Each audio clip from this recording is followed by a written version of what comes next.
Okay, Anna and I are popping in really fast at the top of this show Yeah. because there's been a bit of confusion. Yes. Anna, people think that we will be at KetoCon in April. We've seen a lot of that. A lot of people have been asking. Okay, Yeah. now And I, I've for had to say, one, not that I'm aware. First of all, I didn't even know it was in April. I And then knew I that just found that out. I knew that KetoCon was coming up in April, Okay. but You're more with it than I am. no one invited me. Have you been invited? No, Okay, so we've not been invited to KetoCon, so no, we won't be there. no. So, folks, if you're buying tickets because you want to meet Anna and watch her cook or whatever, or for whatever odd reason you want to see me walk around the stage and Well, yell, you gave a good speech, sir. oh, you're too And, kind. and yell. Yeah, I yell a lot. At any rate, no, we've not been invited. Just to clear that up, for some reason, there's whole groups of people that are now saying they can't wait to meet us at KetoCon. We will not be there.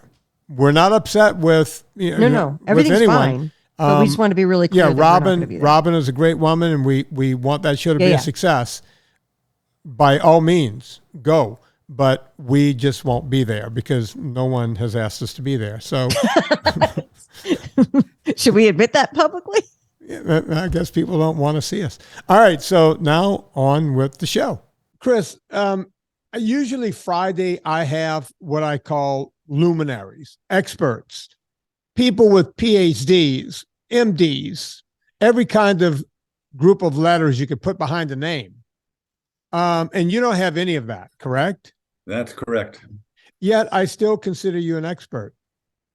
Wow, I'm honored. Thank you. A citizen scientist, if you will, is what we're calling them now sometimes, because in some cases, people are figuring out more on their own than actual MDs might know about a certain subject. Now, I look at you, your face is chiseled, you look ripped to me, but I'm going to go ahead and say that wasn't always the case and let you take over from there. How does your story begin? How much do you weigh at the beginning? Let people know your height, age, and weight when you're starting this process, and then we'll go from there.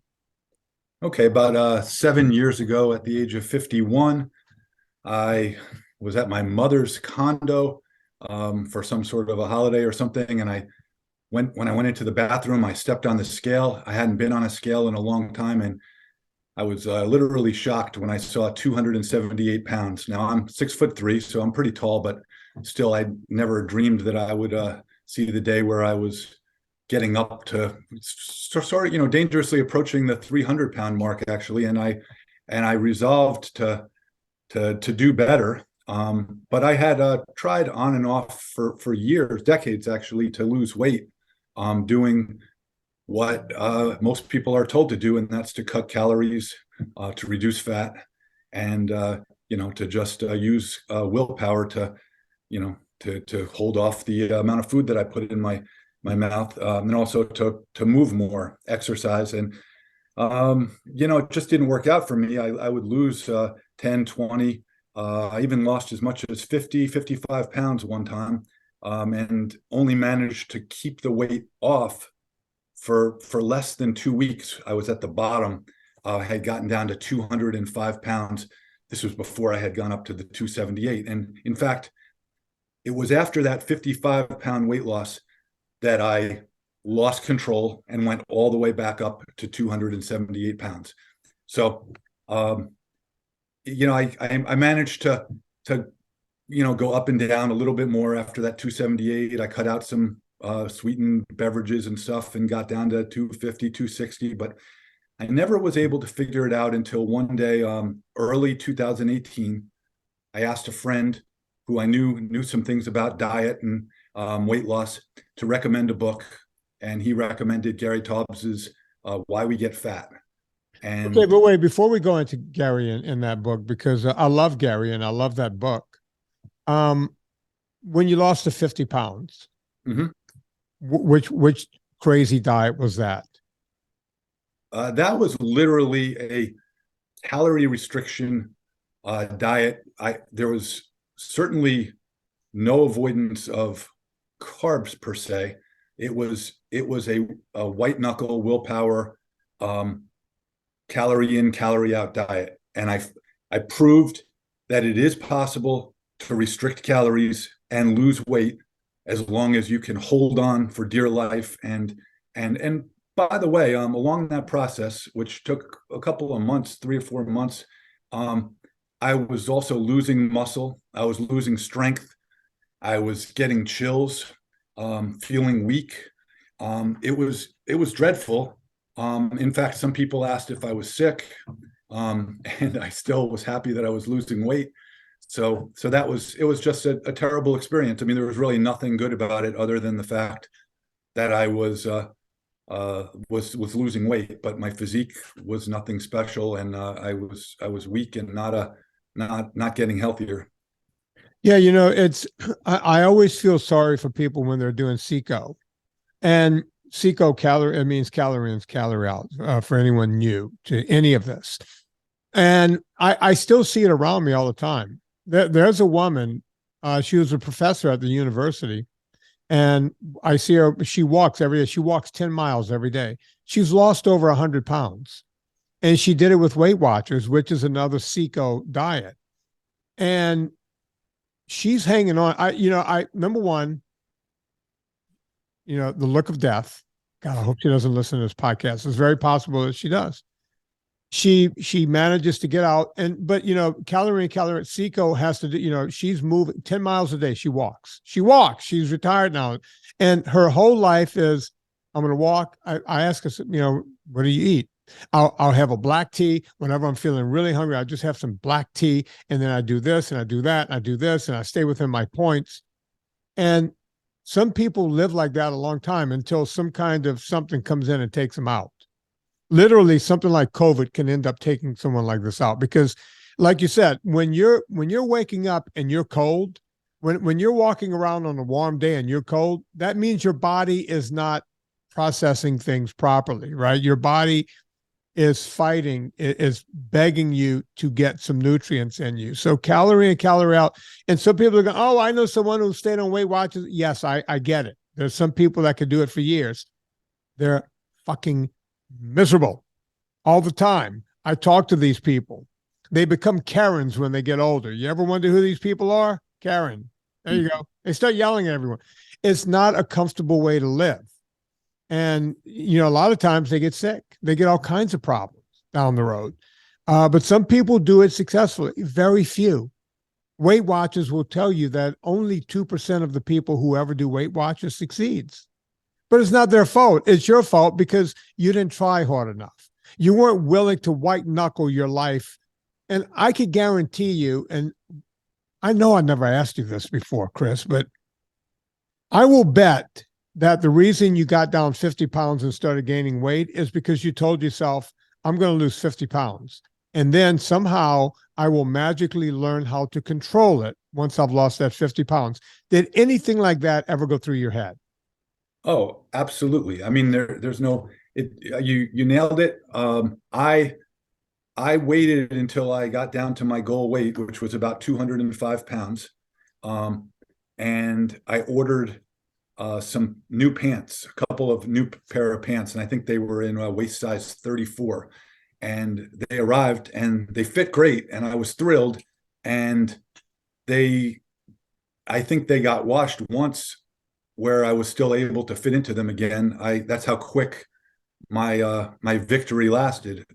You're right. You do visualize that once you get down to the weight, then somehow you're going to be able to stay there. But as hard as it is to get down there, it's every bit as hard to prevent going back up the hill.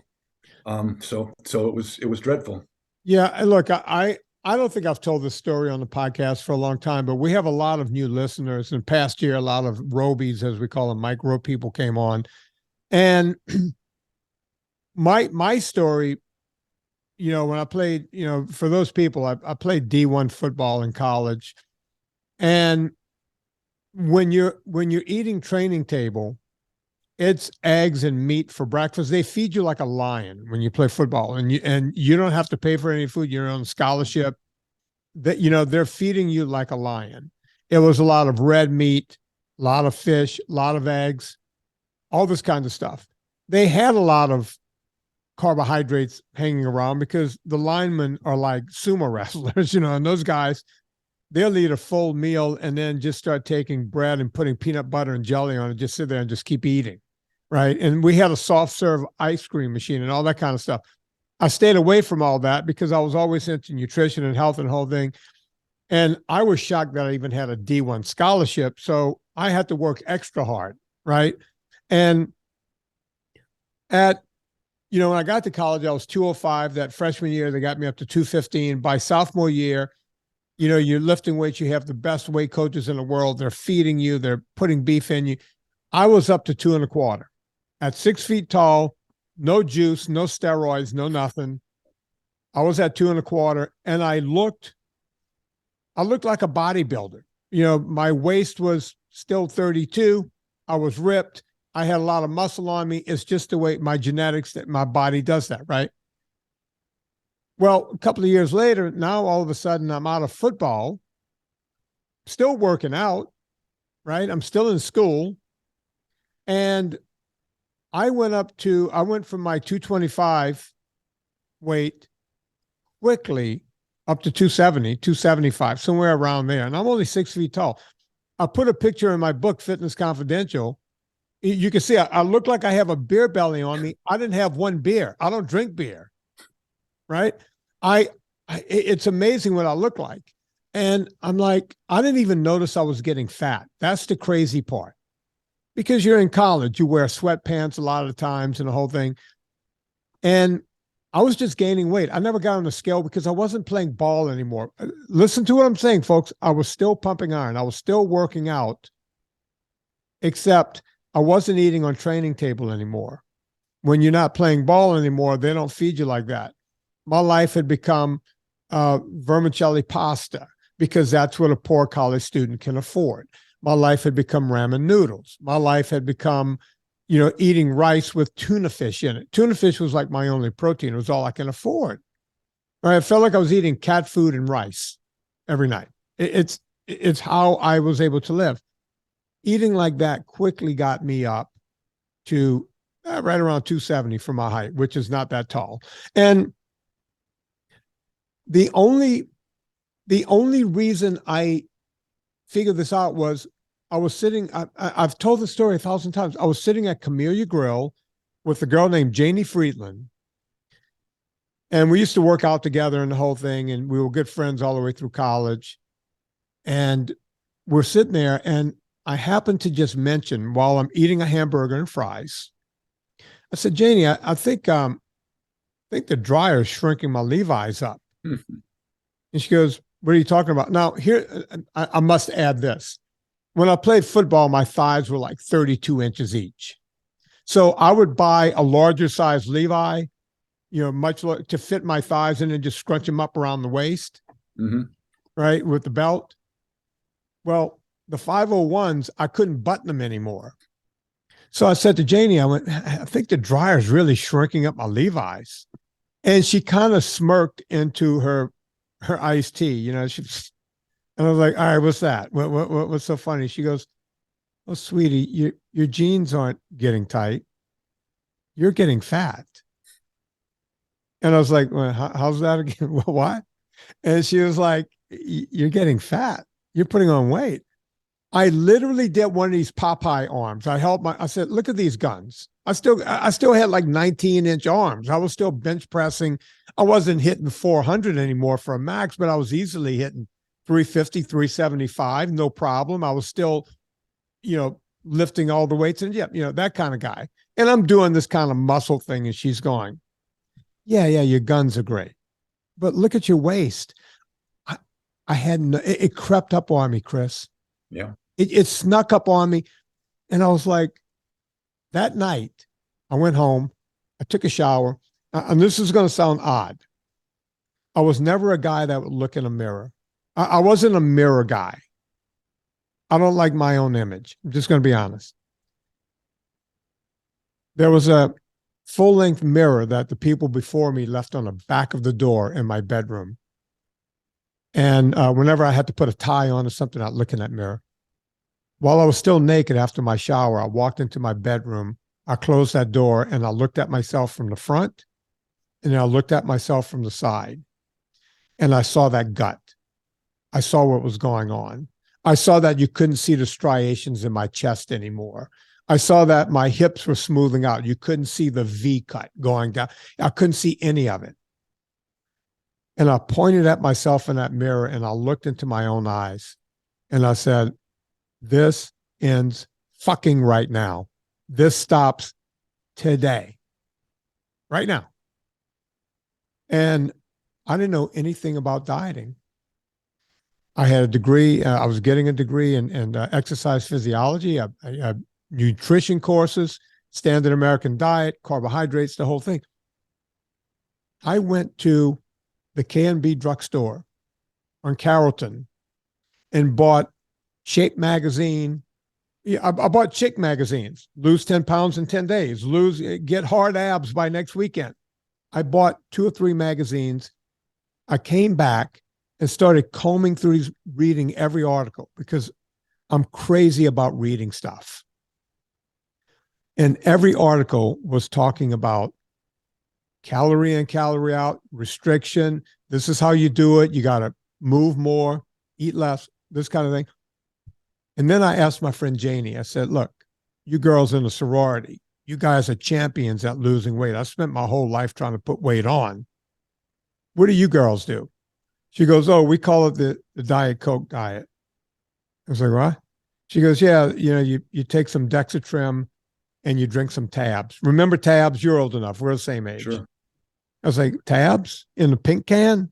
She goes, yeah, you drink that and you take some Dexatrim. I don't think Dexatrim exists anymore. Does it exist, or do you know? I haven't seen it. I heard about it decades ago, but I don't think so. I went right back to K&B drugstore, right where I bought the magazines. I got myself a box of Dexatrim and some Tabs. And on my drive back, they said, take one. I took 2 because I went, oh, I'm a big guy. I probably need the 2, right? I take 2, I drink the Tab. About an hour later, I'm jumping out of my skull, Chris. I can't even see straight. I don't know what's going on, right? And I'm like, this can't be. My heart's pounding. I feel like I'm on drugs. I feel like I've been drugged. I called Janie and she goes, yeah, that's the way you're supposed to feel. You're burning calories right now. And I just looked at that and I went, this can't be right. This cannot be it. This is not it. I literally went to the library, the medical library at Tulane, and started going through microfiche. And that's when I started figuring out, and by the way, I didn't figure it out in 5 minutes or 5 days or 5 weeks or 5 months. It became just an obsession, and a complete obsession as to how you lose weight and how you keep it off. And whenever people like Gary Taubes and Tro Kalayjian and all these people say to me, how did you figure this out? It's like, it wasn't easy. It was all there, but you had to go look for it. It was all there, but it wasn't that easy to find. And it took me north of a year to start figuring it out and reading and learning about Atkins, who was still a big deal in the early 80s, right? He wasn't this mythical guy who figured something out a gazillion years ago. It was brand new. When you tell your story of being at 278, it just sparked that memory. I'm sorry I went off on that. No. So what's your story? Now we know how you started. We know your height. 7 years ago, someone says, read Gary Taubes. What happens? Well, I bought the book, and I believe I started reading the book around January 12th, 2018. I started, getting into it a little bit. And, I think the memory that sticks out the most in my mind was I had it on a Kindle, and I brought the Kindle with me to a Mexican restaurant where we were going to celebrate my daughter's 16th birthday. So that was January 14th. And there was a long wait for dinner. We sat down in the the place where there are benches out near the front of the restaurant, and we're waiting for our table. And I had the Kindle, or I probably was in the car. I went and got it and started reading the Kindle while we were waiting. And I got to a point in the book where it started to make sort of sense to me. For the first time, I started thinking, man, this low carb thing could work. And I committed right there. And then I said, I've been burned enough times by diets and stuff before, but I just said, I'm going to give this a legitimate shot. And that night I changed what I was going to order at the restaurant, and I just had the chicken and the cheese, and I didn't have the tortillas or the anything with sugar in it or refined carbs. So that was the first night of my low carb diet, and I finished the book that weekend, and it just really all clicked for me. And I'd say after the first week, it was making sense. And before the end of the first month, even though I'd only lost about 5 pounds that first month, something came over me, and I said, this is the first time that I've been doing what I'm supposed to be doing on a diet, and I don't feel bad. I didn't do anything too drastic, other than I got rid of all of the refined carbs and the added sugar, and I was still eating some carbs, more healthy vegetables and things, and I lost about 5 to 6 pounds per month, every successive month, until I got down to my goal weight of 205 pounds. I really, truly never looked back. It's been an incredibly transformative experience, and I've really never wavered either. So now it's been a little over 5 years on low carb. I haven't. The most I've ever weighed in that entire 5-year period is 213, and that's just like little spikes, ups and downs. And right now I weigh 197. And you know what? And I'll just say that learning how to take control of my weight was so transformative for me that it inspired me. It was like at 55 years old, I learned how to do something I could never do before. I started thinking with way more possibility about other things that I could achieve. And that included resistance training. I got real into resistance training, and I started sort of using Twitter to connect with people that knew more than I did about weight training.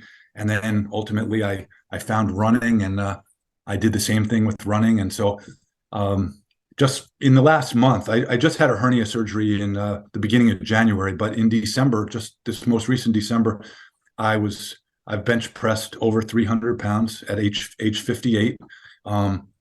I am training for a marathon.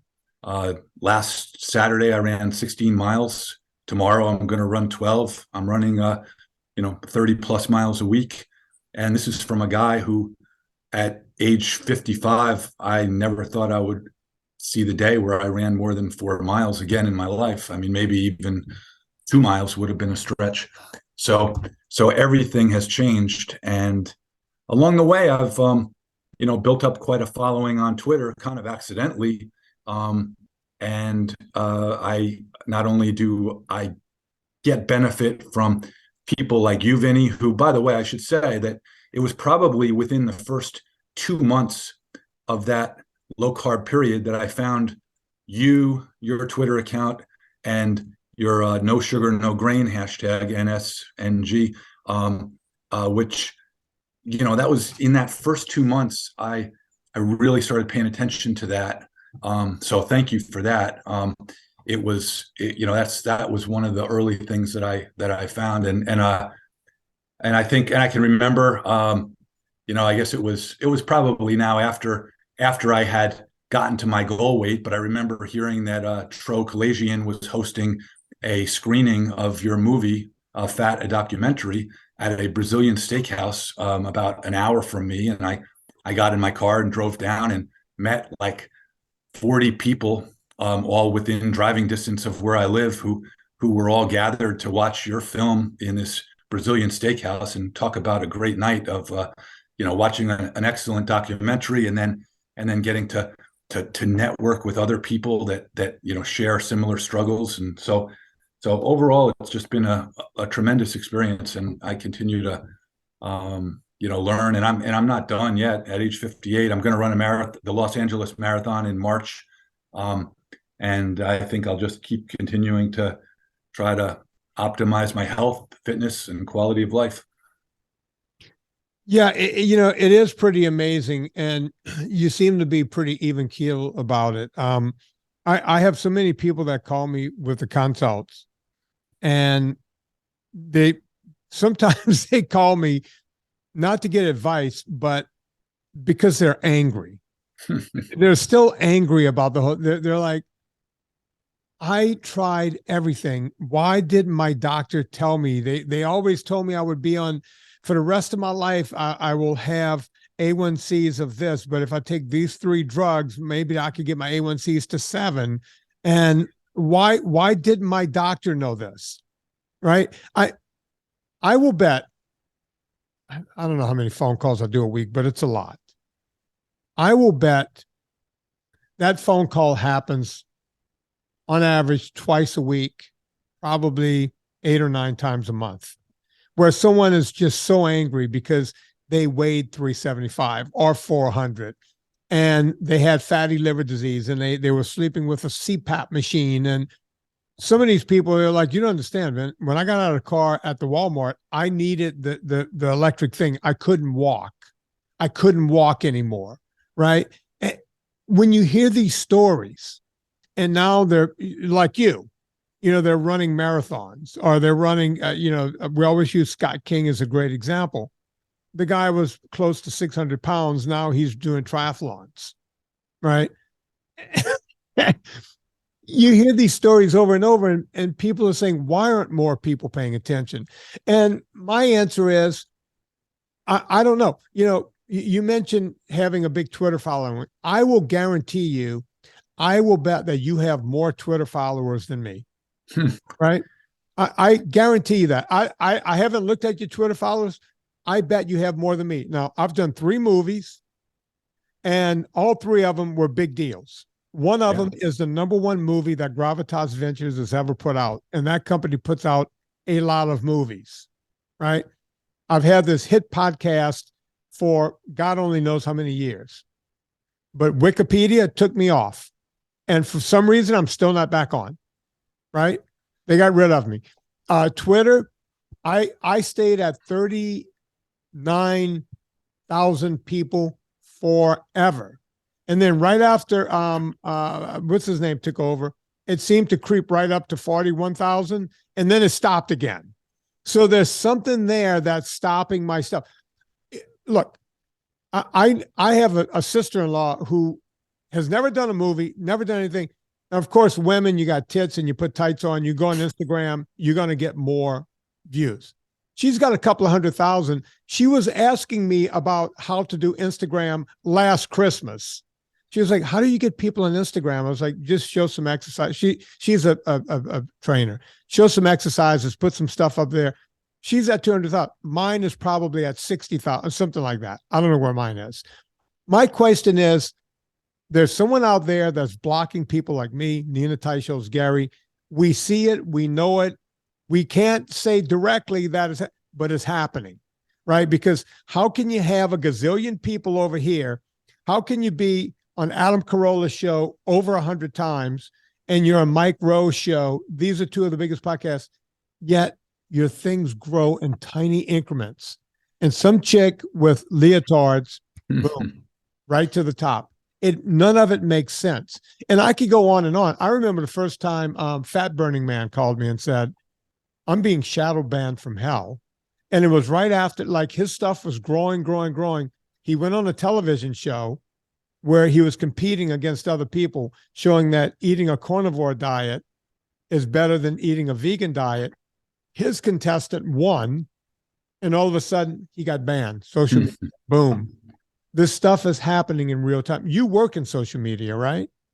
I I used to do more than I do now, but yeah, I have some involvement in it.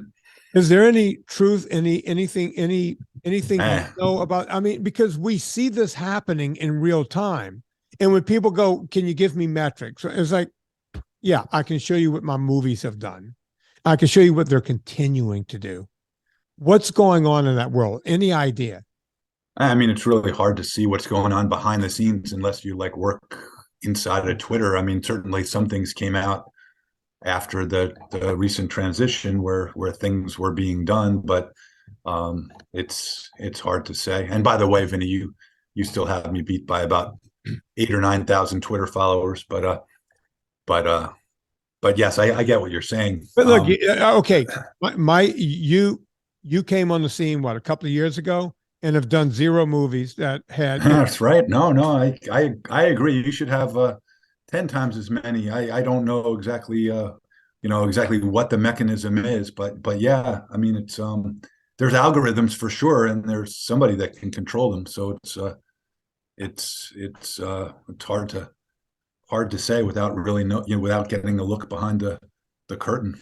Yeah, no, it's crazy. It's just I look at that stuff all the time and go, what are we doing wrong? Why are we being?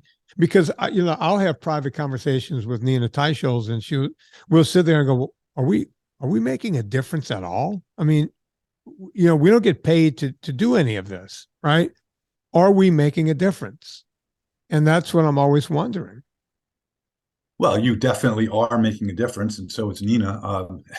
And certainly there are forces that would like for you not to be making a difference. So that's what you're always up against. I mean, people will resort to just about anything to get, especially when money is involved. Yeah. Folks, before we continue, I need to tell you this, purevitaminclub.com. I am running a special because I own the company. I can run a special whenever I want. For the month of February, you could get 20% off your next order by putting in promo code Vinnie, VINNIE. So if you want to stock up on Ultra Salt or anything, anything you want to stock up on, buy it now. 20% off, promo code Vinnie, VINNIE. Just do that. Even if you're getting a new subscription, you will get the 20% off on the first shipment of your subscription. And it'll go back to the subscription price, which is less than when you buy stuff one-off. So go to purevitaminclub.com, put in promo code Vinnie, 20% off your next order. You won't be disappointed.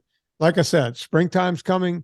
I take Ultra Salt all year long, but right now you can get all the Ultra Salt you want and be boned up for the summer just by getting it now. And by the way, folks, do not write to us on March 1st and say, hey, I was going to do it. I meant to do it. Sorry. Once it's over, it's over. And we're going through that right now with the NSNG hats. I did the orange and the gray hats. And we tell people, look, limited time only, get in there, buy them right now. Everyone got the hats now. Everyone's showing their hats off on Twitter and on Instagram. And other people are going, oh, I wish I had gotten a hat. Why aren't you selling? Can you make some more? No. When they're gone, they're gone. You want this promo before the 1st of March, 20% off, promo code Vinnie, VINNIE. We're talking to Chris S. Cornell. Chris, you said something that I want to go back to. You were at your daughter's 16th birthday party, or was it 15th? 16th. Sweet 16, the birthday party, Mexican restaurant. You're reading Why We Get Fat and What to Do About It by one of my good friends, Gary Taubes. Something clicks in your brain. Now, 99.99% of the people in the world would have said, you know what? It's my daughter's sweet 16.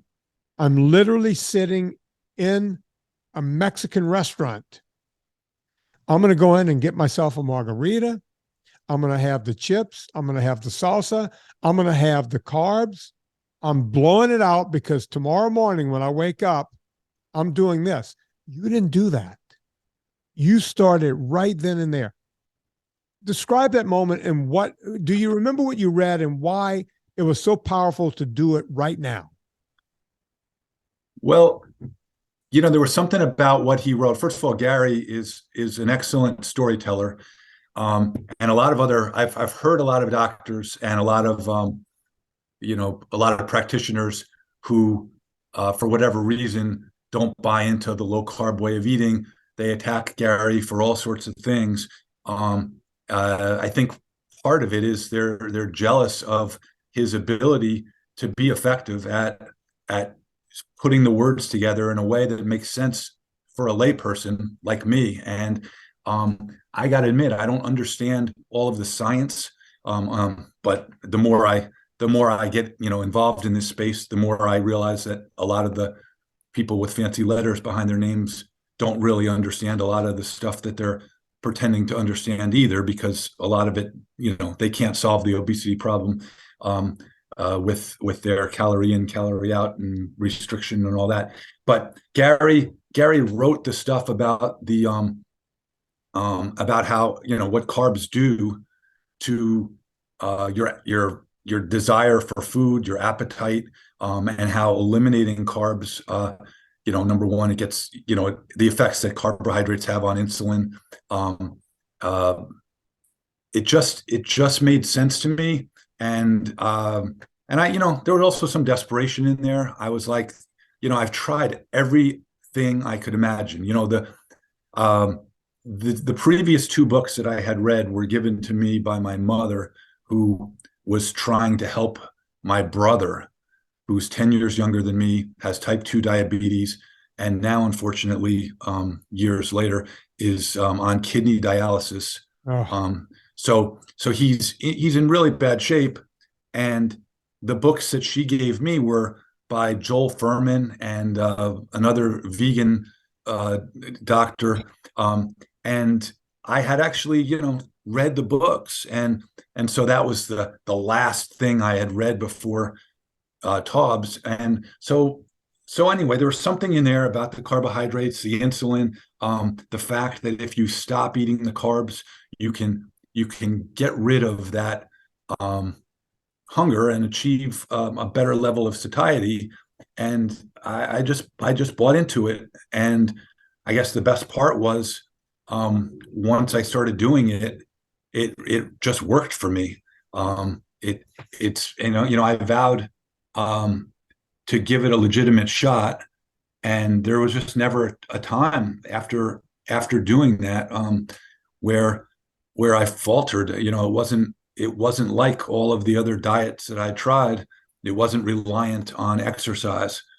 That's another thing. People now, they see I'm training for a marathon, and they say stuff like, well, of course you're able to keep the weight down because you're training for a marathon. Well, I wasn't training for a marathon that year. I wasn't training for a marathon the next year.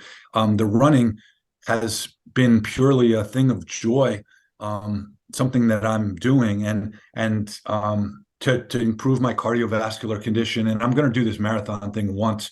It's a bucket list item. And I like running, but I'll probably go back to 3 days a week and just, run 5Ks or something like that for the time after I finish my marathon. But yes, back to the Mexican restaurant. I vowed when I was still in that waiting room that I was going to do it. And, I just was all in. And I couldn't be more delighted with the results. Yeah, but still, man, you're smelling that Mexican food, right? The fajitas are coming out, and you're sizzling, and you're smelling all this stuff. It's pretty amazing that you had that resolve at that time and said, "This is it tonight. I'm doing this right now." I find that to be incredible. I think I would have, if someone would have made that decision that night, I think I would have told them, "Start tomorrow. Start when you leave this restaurant." I'm the toughest asshole in the world when it comes to this stuff.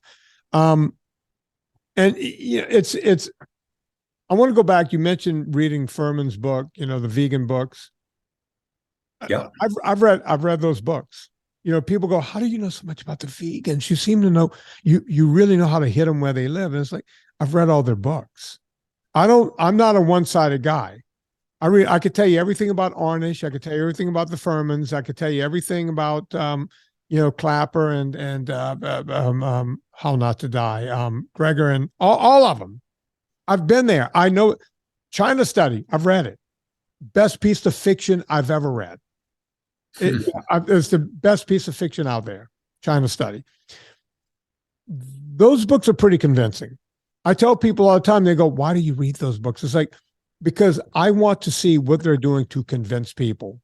They're lying to people, right? Now knowing what you know, don't you feel like you were being lied to by those books? Yet they were very convincing at the time, wouldn't you say?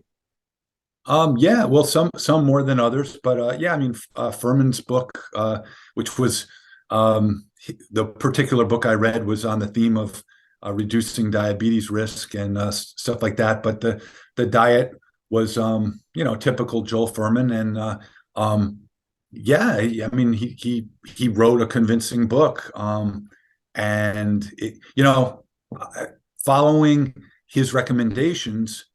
In the fall of 2017, I started losing some weight. The problem was, and this was after a very brief period of time, I started seeing the same pattern that had happened with the 50-pound weight loss that I talked about before, where I was, found myself, hanging on, struggling to adhere to this diet, and it wasn't working for my satiety, and it wasn't working for my long-term strength and feeling good. So that was when I did call that friend for the advice on the book. It was a sense of desperation, because I knew that if I didn't do something, I was just going to go back right up to where I'd started from once again. How many times I'm going to slide down this hill. For me, I keep reading, I keep going to conferences, I keep listening to lectures by, anybody that I can get, that any sort of stuff that I can learn from. And I like you, Vinnie, I don't stay away from people that I disagree with. If I think there's a kernel in something, or I want to understand the other side or the other perspective, I listen, I read. So I'm, and I follow a lot of people on Twitter that I definitely don't agree with, just so that I can see.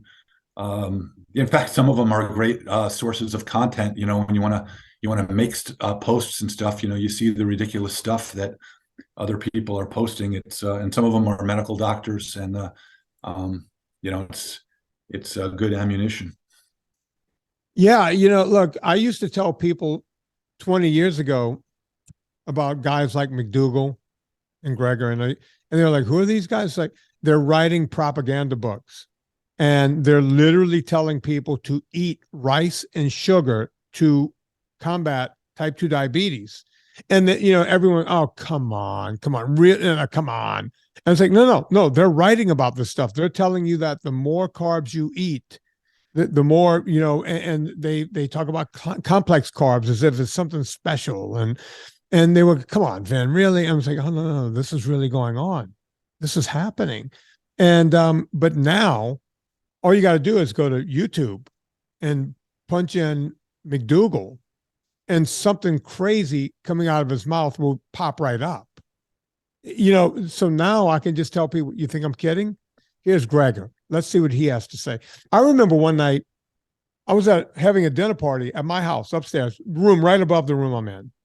And, it's a doctor and his wife, and he's cardiologist, and he's talking about Greger and just espousing how great Greger is and the whole thing. And I said, he's not an MD. And he goes, no, he is. I said, no, he's not an MD. He doesn't have he cannot practice medicine. And this guy goes, no, Vin, I'm telling you, he's an MD. I said, no. I said, you have to go through residency. You have to do all this to be an MD. I think he graduated college, but he never did residency. He cannot take your pulse. He can't do anything. He's nothing.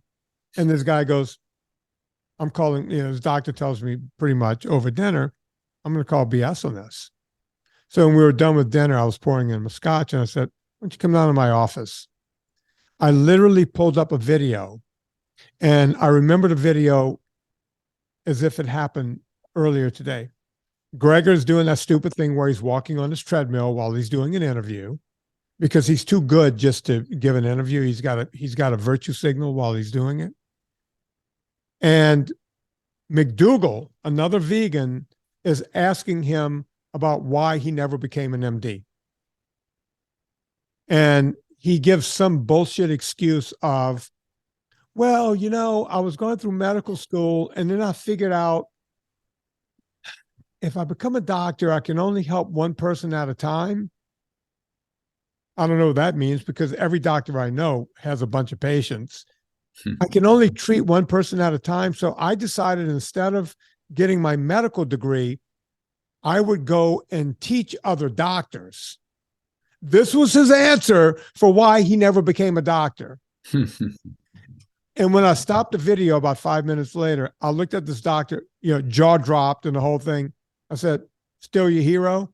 He goes, I need to research this guy some more. I can't believe I've been suggesting his books and him to everyone for the past 5 years. Can you imagine? Can you imagine? This is one doctor sitting in my house having dinner, thought this guy was some kind of hero. Turns out he doesn't. He wears a lab coat. He's got a stethoscope around his neck. That doesn't make you a doctor. I was a model. They did that to me one time. Just because I had a white coat on and a stethoscope around my neck did not make me a doctor. I was still a model. Right? Yeah, that's pretty funny. But a fact. A sad fact, but a fact. It's crazy.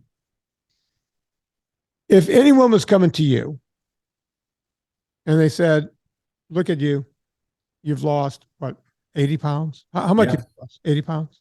Yep. Where would you tell them to start, Chris?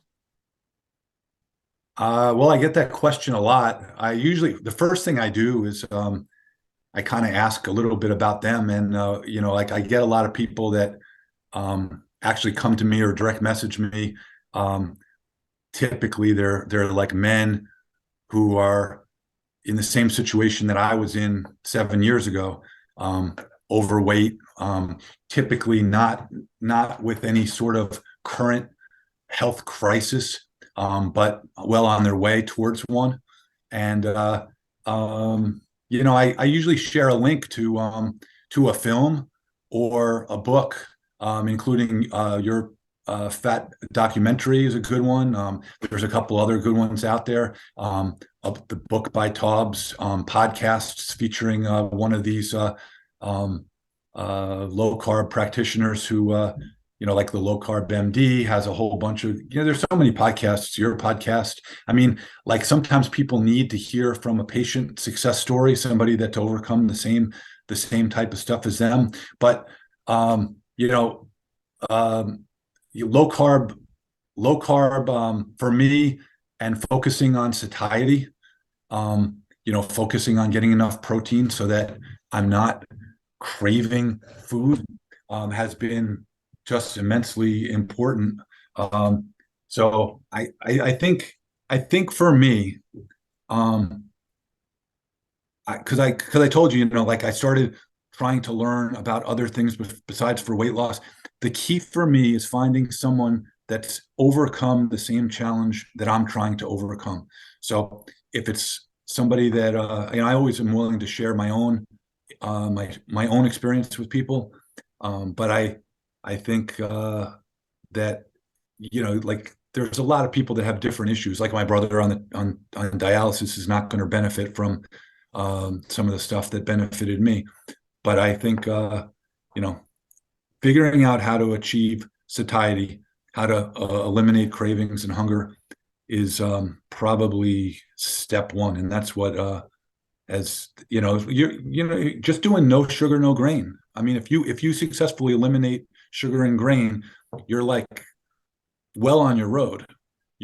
Most people that are 50 pounds overweight are going to lose weight just simply getting rid of the added sugar. And then, you want to not compensate by eating a bunch of refined carbs, and grains, man, it's like ridiculous. That was the thing, Vinny, the no grain part of your little equation the grain was not something that I had completely eliminated before I found you. You know, I was still believing the myth that everybody needs whole grains to survive, and that's also a good way to get lots of carbs into your diet that don't help a lot of people. And I actually think that I had more problems with grains than just the carbs, you know, than just the you know, eliminating grains did a whole bunch of good things for me. Well, you know, it's interesting you should say that, because the first thing, if you go to a registered dietitian that's following the SAD diet, they'll say, yeah, cut down on your sugars, not cut them out. They'll say, cut down on your sugars and have the heart healthy grains. Or they'll say, simple sugars or simple carbs are bad, meaning sugar.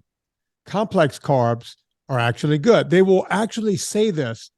And I came along, well, I was saying this in Hollywood for 30 years because my thing was to make actresses very, very lean to walk the red carpet and their Bob Mackie nightgowns or gowns or whatever. So I would always explain to them, it's like, okay, if you have a simple sugar, you will get a spike, and insulin will knock that spike down pretty quickly. But if you have the complex carb, the one that they tell you is good for you, you will get a spike, but that spike becomes what's known as a load, right? The insulin has to keep pushing on it, and it might push on it for hours. So you have to keep releasing insulin. It pushes simple sugars down pretty quickly, but when you have bread or rice or pasta or oatmeal, it stays up for a longer period. And people used to push back on me years ago, saying, no. It's like, now we have people with CGM machines that are going, oh, you are absolutely right. Who knew? I say, well, I knew, you know, Yep. and a lot of people knew, but they were lying to you. Hell, my grandmother from Italy knew. If you started getting fat, she would say, oh, you're getting a panza. Stop eating bread. You're getting a panza. Get away from the pasta. Panza means belly in Italian. Oh, look at the panza. Stop eating. Oh, my God. They wouldn't say stop eating candy or sweet. They would say stop eating pasta. Stop eating bread. I knew this when I was a kid. My great-grandmother, Mama Virginia, knew this. She knew this. How do we not know this in medicine? We'll end it right there. Folks, stay on, Chris. I want to say goodbye to you off the air. Folks, if you like what's going on here, you know what to do. We all go shopping on Amazon. Before you go to Amazon, please go to VinnieTartaris.com. Click through the banner. Use it every time. Remember, we also have at PureVitaminClub.com 20% discount right now, February only, this February 2023. In case you hear this 3 years down the road, won't work. So you can go there, put in promo code Vinnie, VINNIE. You will save 20% there. You can find Chris Cornell whenever you want to over on how you